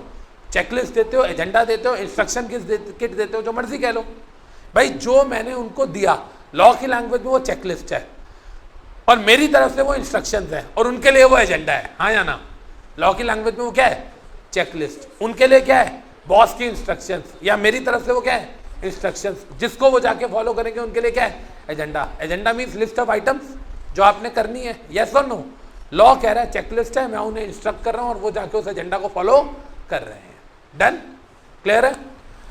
अब लास्ट में कह रहे जी ये बताओ ऑडिट प्रोग्राम का पर्पस क्या है। देखो पहले ये 2 बातें समझ आ रही हैं, इधर देखना ध्यान से। कह रहा है audit programmes are customised, audit programme customised होते हैं, अगेन कस्टमर टू कस्टमर अलग अलग होते हैं, बिल्कुल होंगे। जब ऑडिट प्लान ही अलग अलग कस्टमर का अलग अलग होता है तो इसका मतलब ऑडिट प्रोग्राम भी अलग होगा, यस और नो। अच्छा आप एक चीज समझो, एक चार्टर्ड अकाउंटेंट हल्दीराम का ऑडिट कर रहा है और वही chartered accountant Punjab national bank का ऑडिट कर रहा है, क्या सेम तरीके से होगा? यार एक खाने पीने के आउटलेट्स हैं, एक बैंकिंग कंपनी है, दोनों का ऑडिट अलग तरीके से होगा, हाँ या ना? तो कहता है जी ऑडिट प्रोग्राम कस्टमाइज होते हैं, separate audit programme for each area, yes और नो? समझ आ रही है बात? भाई एक डंडे से सारे जानवर थोड़ी आंकोगे, यस और नो? बैंकिंग कंपनी का, अब देखो आप बैंकिंग कंपनी का ऑडिट कर रहे हो, साथ में आप ऑडिट कर रहे हो हल्दीराम का, साथ में आप करते हो अपोलो हॉस्पिटल का, यार तीनों अलग अलग नेचर ऑफ बिजनेस है, यस और नो? तीनों का ऑडिट प्लान भी अलग होगा, तीनों का ऑडिट प्रोग्राम भी अलग होगा, यस और नो? तीनों के खर्चे ही अलग होंगे, समझ रहे हो? उन्होंने खर्चा रॉ मटेरियल पे किया होगा, बैंक एक सर्विस सेक्टर में है, अपोलो हॉस्पिटल ने इंजेक्शन पे खर्चे किए होंगे, मशीनों पे खर्चे किए होंगे, यस और नो? तो कहते हैं तीनों का खर्चे ही अलग है, तीनों का रेवेन्यू नेचर अलग है, तीनों का बिजनेस नेचर अलग है, तो तीनों का ऑडिट प्लान और ऑडिट प्रोग्राम भी अलग अलग होगा, यस और नो? क्लियर है ये बात? तो यहाँ पे जैसे मैंने कहा हम यहाँ लिख सकते हैं कि भाई एक हॉस्पिटल का ऑडिट कर रहे हो आप, एक बैंकिंग कंपनी का ऑडिट कर रहे हो आप, और हल्दीराम का ऑडिट कर रहे हो आप, तो तीनों में आपको अलग अलग स्ट्रैटेजीज या अलग अलग प्लान और प्रोग्राम फॉलो करने पड़ेंगे, यस और नो? ठीक है जी? अच्छा अब आप एक चीज बताओ, बड़े ध्यान से सुनना, इधर देखिए, जब बच्चे ऑडिट करने जाते हैं या मैं ऑडिट करने जाता हूं, ध्यान से सुनना, क्लाइंट ने दिखाया, इधर सुनना, क्लाइंट ने दिखाया मेरे को कि जी हमारा ना 1 लाख रुपया खर्च हुआ है रेस्टोरेंट में खाना खाने पे, ठीक है? एक क्लाइंट ने एक्चुअली दिखाया, सच बोल रहा हूँ मैं, क्लाइंट ने मुझे दिखाया कि बिल में कि जी देखो हमारा 1 लाख रुपया, मैंने इसने दिखाया, मैंने कहा जी 1 लाख रुपया आपका खाने पे खर्च हुआ है? मैं कहा कोई खाना थोड़ी जश्न किया होगा आपने, खाने में थोड़ी 1 लाख रुपया खर्च होता है। नहीं सर, एक्चुअली एक मीटिंग थी, तो इसलिए हमने किया था, थोड़ा गेट टुगेदर, थोड़ा डेलीगेट्स को बुलाया था। मैंने कहा अच्छा सर एक बात बताओ, जो आप कह रहे हो कि आपने ऐसा किया है, मानता हूँ, आप मुझे इसका बिल दोगे? उसने मुझे बिल दे दिया। अब बिल दे दिया मतलब उसने मुझे अपनी तरफ से एविडेंस दे दिया कि देखो जी मैंने इतना खर्चा किया। मैं कहा सर ये तो ठीक है, इसमें ये थोड़ी पता चल रहा है कि पार्टी में है कौन था, भैया आपके घर का फंक्शन था या आप कंपनी का खर्चा दिखा रहे हो, मुझे क्या पता आपने अपने घर वालों के साथ, दोस्तों के साथ पार्टी करी हो। तो समझ आ रही है ये बात? आप मुझे बिल दिखा रहे हो लेकिन वो बिल सफिशिएंट नहीं है, मतलब आप मुझे एविडेंस दिखा रहे हो पर मैं उससे सेटिस्फाइड नहीं हूँ। सर मुझे ना आपकी बात समझ नहीं आ रही है। क्यों? वो कहता है यार क्या हो गया, हम लोगों ने 1 लाख रुपए तो खर्च करे, कौन सी दिक्कत आ गई? बात 1 लाख की नहीं है, बात है वहाँ पर कि भाई आप 1 करोड़ का खर्चा करो, आप मुझे सफिशिएंट प्रूफ दे दो। आप कह रहे हो कि आपने अलग अलग स्टेट से अपने 10, 12, 20 डेलीगेट्स बुलाए थे, तो भाई उनको कहीं ठहराया भी तो होगा, हाँ या ना? आपने स्टे का तो कोई बिल दिखाया नहीं मुझे, या वो लोग अपने अपने रिश्तेदारों के घर रहे होंगे, सबके दिल्ली में रिश्तेदार भी होंगे, या आपने अपने गेस्ट हाउस में ठहराया था। समझ आ रही है ये चीज़? तो कहने का मतलब क्या है कि जब भी हम ऑडिट प्रोग्राम को करते हैं तो हमारे ब्याह पे, या हम जब भी जाके कोई बिलिंग वगैरह मांगते हैं तो उसके वो हमें प्रूफ दिखाते हैं, लेकिन वो प्रूफ हमारे लिए सफिशिएंट होने चाहिए। समझ आ रही है ये चीज़? भाई आपने अपने कार्ड से दिखाया हुआ है कि आपने 2 लाख रुपए की पेमेंट करी है, ठीक है करी है, लेकिन वो 2 लाख रुपए की पेमेंट आपने किसको करी है? आपने घड़ी खरीद के गिफ्ट दी, भाई किसको दी, क्यों दी? कंपनी के बेस्ट एम्प्लॉय को दिया तो वो कंपनी का एक्सपेंडिचर हो गया, आपने बीवी को गिफ्ट करी है तो वो कंपनी के खाते में से थोड़ी जाएगी। यस और नो? Getting my point? तो कहता है जी ऑडिट प्रोग्राम से हम जब ऑडिट करते हैं तो हर एरिया का ऑडिट हो जाता है, और जितने भी एरियाज का हमने ऑडिट किया हम उन सबका प्रूफ मांगते हैं, राइट? और इस प्रूफ में ये कह रहा सफिशिएंट ऑडिट एविडेंस, ये ऑडिट एविडेंस को यहाँ पे लिख लो, या तो ये ऑडिट एविडेंस वाउचिंग होती है या वेरिफिकेशन होती है। यही हमारा नेक्स्ट क्वेश्चन है, या तो ये ऑडिट एविडेंस क्या होगा, वाउचिंग, या ये ऑडिट एविडेंस क्या होगा, वेरिफिकेशन। याद रहेगी ये बात? ये क्या होता है ये अभी हम बहुत डिटेल में पढ़ेंगे।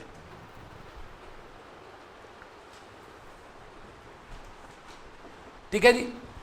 इस क्वेश्चन को अगर हम ध्यान से देखें तो याद होता है काफी हद तक, पॉइंट वाइज समझते हैं।